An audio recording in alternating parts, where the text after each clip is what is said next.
When you think about sparkling wine, the classics come to mind, like Champagne, for example.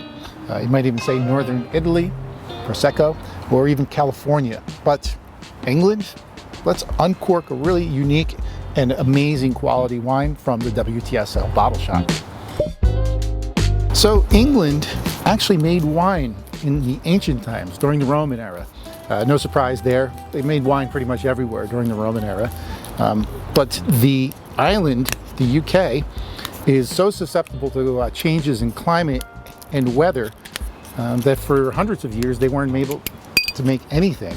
And in the ancient times, the Champagne region didn't like their sparkling wine. They didn't want the bubbles in the wine, so they actually sold it to the British. Kind of a little love-hate relationship that they have going on with each other. So they bought a lot of their sparkling wine from France.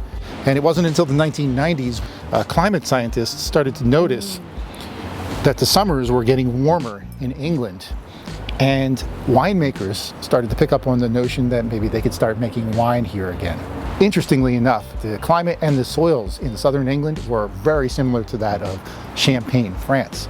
And when you think about it geographically, those two continents were once smushed together, so they were actually part of the same land. Why do you suppose it is then it took so long? Why do we not think of the UK more when we think about, I mean, in this case, sparkling wine? A lot of it is infrastructure. It takes time for everything to come online. Reputation too. Reputation takes time to build, and also marketing too. So places like Champagne in California have a much larger marketing budget and bigger cachet.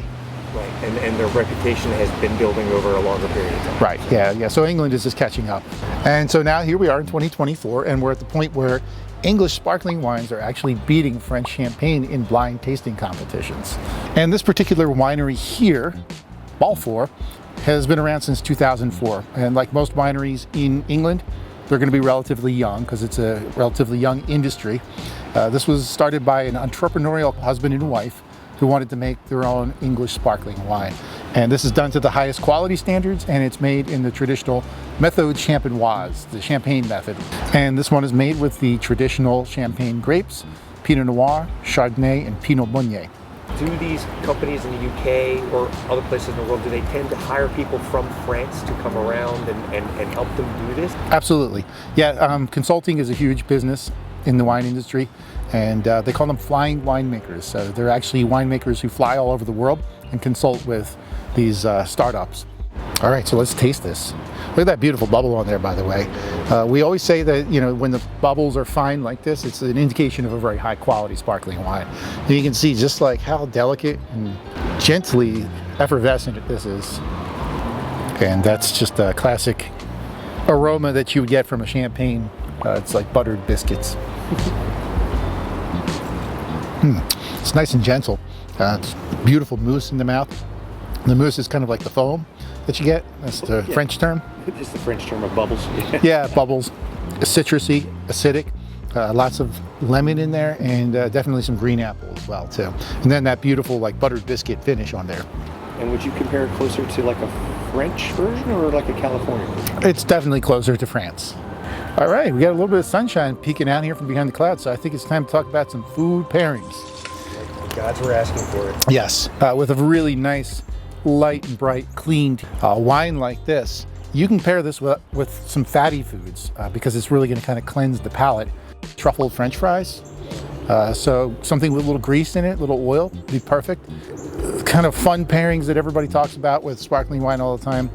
Salty things like popcorn, potato chips, and pretzels. How about poutine? Poutine would be like, oh. But you could probably do like a turkey poutine.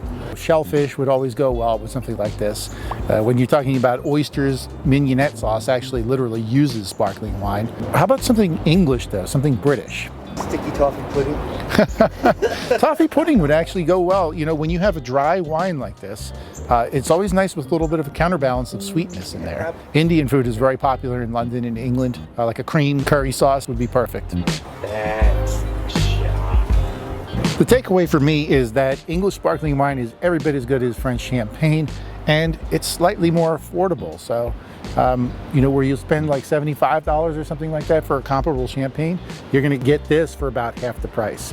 So you can get this and wines like this over at the WTSO Bottle Shop.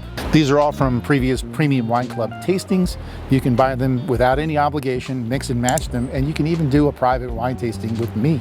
And for tons more informative videos about the world of wine, like this one, be sure to subscribe to the WTSO YouTube channel. Thanks so much for joining us today, and I'll see you for the next glass of wine. Cheers, everybody.